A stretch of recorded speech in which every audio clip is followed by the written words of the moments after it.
My dear friends, welcome to my channel. আসসালামু আলাইকুম। কেমন আছো সবাই?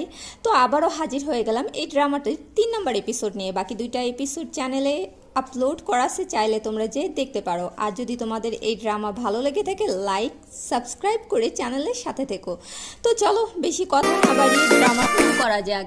সাপ আসে, সাপটা আনন্দের দিকে তাকিয়ে আনন্দের ইশারায় সাপটা শ্যামানের কাছে যায়। শ্যামান সাপটাকে ধরে ফেলে, কিন্তু আনন্দের জাদুতে সাপটা শ্যামানকে ফেলে দেয়। আনন্দ সাপটার মাথায় হাত বুলিয়ে ওকে ওখান থেকে যেতে বলে। সাপটা ওখান থেকে চলে যায়। এরপর আনন্দ শ্যামানকে বলে, তুমি যদি সত্যি নাগ দেবতার অংশ হয়ে থাকো তাহলে ওই সাপটা তোমাকে কেন ফেলে দিল? শ্যামান কি বলবে ভেবে না পেয়ে ও অজ্ঞান হওয়ার নাটক করে। তখনই ওখানে গ্রামের প্রধান পুলিশ অফিসারদের নিয়ে চলে আসে। গ্রামের প্রধান ডক্টর পিতাকে এখানে দেখে অবাক হয়ে জিজ্ঞাসা করে, আপনারা এখানে কি করছেন? ডক্টর পিতা আনন্দের দিকে তাকায়। পুলিশ অফিসাররা খেমানের লোকদের বলে, আমরা এখানে ডক্টর লুনের মার্ডার কেসের বিষয়ে জিজ্ঞাসাবাদ করতে এসেছি।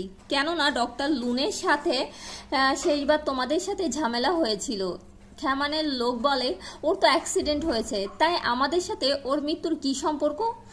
অফিসার বলে, ওর কোনো অ্যাক্সিডেন্ট হয়নি, চক্রান্ত করে মার্ডার করা হয়েছে। এটা শুনে আশিয়া শকড হয়ে যায়। আনন্দ আশিয়াকে দেখতে থাকে। পুলিশ অফিসাররা যখন চলে যাচ্ছিল তখন আশিয়া ওদেরকে সেই ছবিগুলো দেখিয়ে বলে, এই ভণ্ড খেমান ডক্টর লুনের মার্ডার করেছে, কেননা ও এদের ব্যাপারে অনেক কিছু জেনে গিয়েছিল।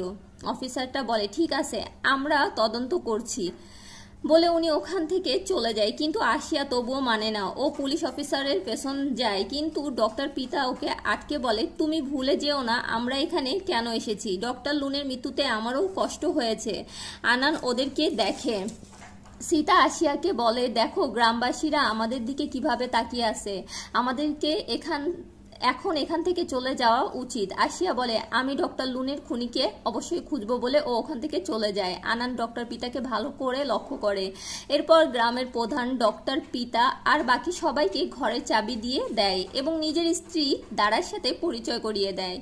দারা ভিউকে বলে, ভালোই হয়েছে তুমি ফিনাম নাগাতে ফিরে এসেছো। তুমি কি তোমার মায়ের সাথে দেখা করেছো? ভিউ মানা করে বলে, আমি এখানে কাজ করতে এসেছি। গ্রামের প্রধান ডক্টর পিতাকে আনন্দের বিষয়ে জিজ্ঞাসা করে। নুপুক বলে, ও আমাদের সাথে আসেনি।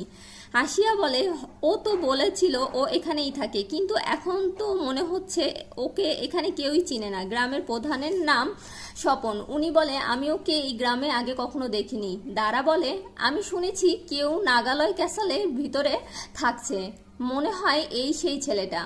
আমরা নাগালয় ক্যাসেল দেখি। আনন্দ ওখানে আসে এবং প্রচণ্ড রেগে সেই মেয়েটা মানে সুবিকে ডাকে। সুবি এসে আনন্দের সামনে আঁটু গেড়ে বসে পড়ে। আনন্দ রেগে বলে, তুমি আশিয়াকে আটকানোর জন্য নিজের সার্ভেন্টদেরকে কেন পাঠিয়েছিলে? সুবি বলে, আমি চাই না ওই মেয়েটার জন্য তোমাকে আবারও কষ্ট পেতে দেখতে। ওই মেয়েটার জন্যই আনিক আর তোমার মধ্যে লড়াই হয়েছিল। আনন্দ বলে, এতে আনাঞ্জলির কোনো ভুল নেই, সব দোষ তোমার আর আনিকের। সুবি বলে, আমিও সব এজন্যই করেছি, তার কারণ আমি তোমাকে প্রচণ্ড ভালোবাসি। ওই মেয়েটা আনাঞ্জলি না, ওকে তুমি ভুলে যাও। আনান মানা করলে সুবি বলে, তুমি দেখোনি ও এখানে কার সাথে এসেছে? ও আর বিন্ধুরা প্রতিটা জীবনে এক হওয়ার জন্য জন্ম নেয়। এখানে আসলে বিন্ধুরা নুপুককে বলা হয়েছে। নুপুক আগের জন্মে বিন্ধুরা ছিল। সুভি বলে, ও হয়তো অতীতে তোমার কাছে হেরে গেছে, কিন্তু এই জীবনে ও তোমাকে আনাঞ্জলিকে পেতে দিবে না। আনন্দ বলে, তুমি দেখে নিও, আশিয়া এ জন্মে আমাকে ভালোবেসে একেবারের মতো আনাঞ্জলির অভিশাপ থেকে মুক্ত করে দিবে। তখনই আনন্দের সার্ভেন্ট আখি এসে ওকে কিছু দেখাতে নিয়ে যায়। আনন্দ বাহিরে আসলে ও আনিকের গলার আওয়াজ শুনতে পায়। আনিক বলে, এবার তো তুমি খুশি তাই না ভাই? আনাঞ্জলি ফিরে এসেছে। আনন্দ কালকুটিরেতে গিয়ে বলে, তুমি জানলে কিভাবে ও ফিরে এসেছে? আনিক ওকে দেখা দেয় না। আনন্দ ওর শক্তি দিয়ে আনিককে কাছে এনে জিজ্ঞাসা করে, বলো তুমি জানলে কিভাবে? আনিক বলে, প্রেমিকেরা একে অপরের সাথে কথা বলতে পারে। আনন্দ বলে, আনাঞ্জলি তোমাকে ভালোবাসে না, তুমিও কে ছলে বলে ফাঁসিয়েছিলে, কেননা তুমি আমাকে প্রচণ্ড হিংসা করো, তুমি সব সময় নিজের সাথে আমার তুলনা করো। আনিক বলে একদিন তোমার সব কিছু আমার হবে। আনাঞ্জলিও। আনান প্রচণ্ড রেগে গিয়ে বলে আমি তোমাকে এক প্রকারের দয়া দেখিয়ে তোমাকে জীবিত রেখেছি। আনিক বলে তুমি কোনো দয়া দেখাওনি, আসলে তুমি একটা অপদার্থ, তুমি যতক্ষণ না আমার নাগমণি খুঁজতে পারছো ততক্ষণ তুমি আমাকে প্রাণে মারতে পারবে না। আনন্দ ওকে মারে, কিন্তু অনেক তবু হাসতে থাকে। ও বলে তোমাকে আনাঞ্জলিকে পেতে হলে আরও 1000 বছর অপেক্ষা করতে হবে, কেননা এই জন্মে ও তো আমার।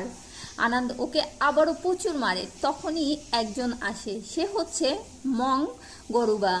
গরুবা আনানকে আটকিয়ে বলে নিয়তি আবারও আমাদের মিলিয়ে দিল।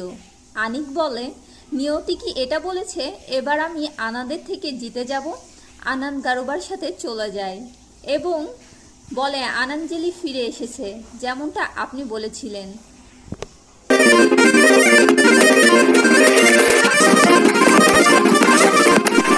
আমরা দেখি আনাঞ্জলি আনন্দের সামনে নিজের প্রাণ কেড়ে নিয়েছিল।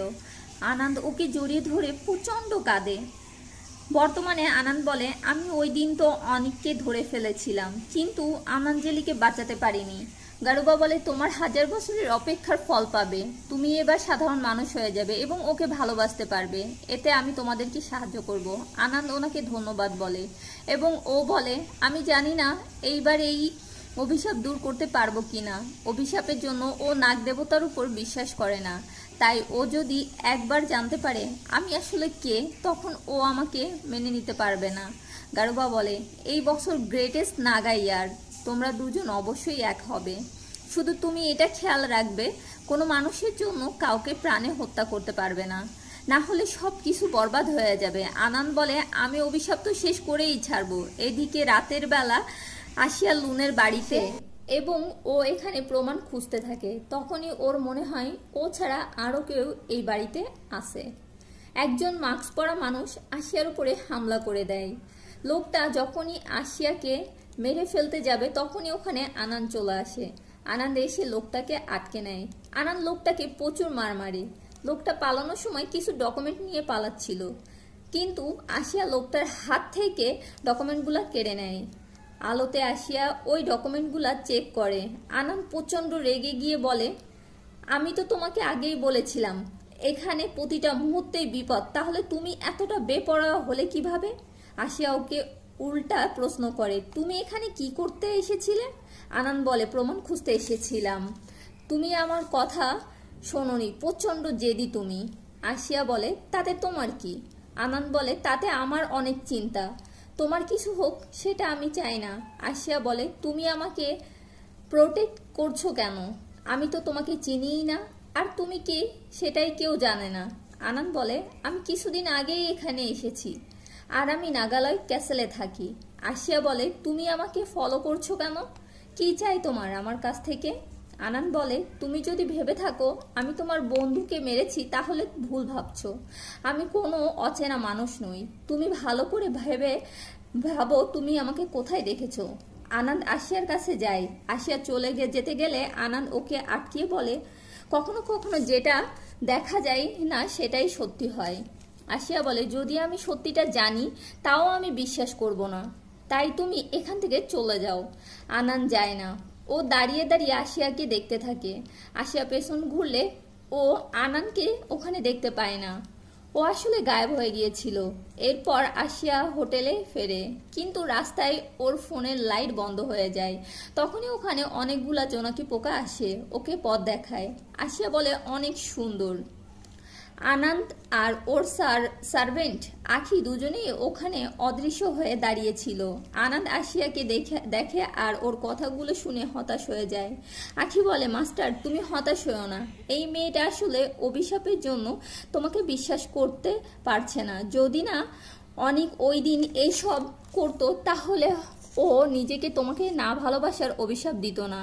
প্লিজ তুমি হাল ছেড়ো না, একদিন সবকিছু ঠিক হয়ে যাবে। আনন্দ বলে তুমি তো জানো আমি প্রতিটা জন্মেই ওকে পাওয়ার চেষ্টা করি। ফ্ল্যাশব্যাকে আমরা 1830 ব্যাংককের সিন দেখি।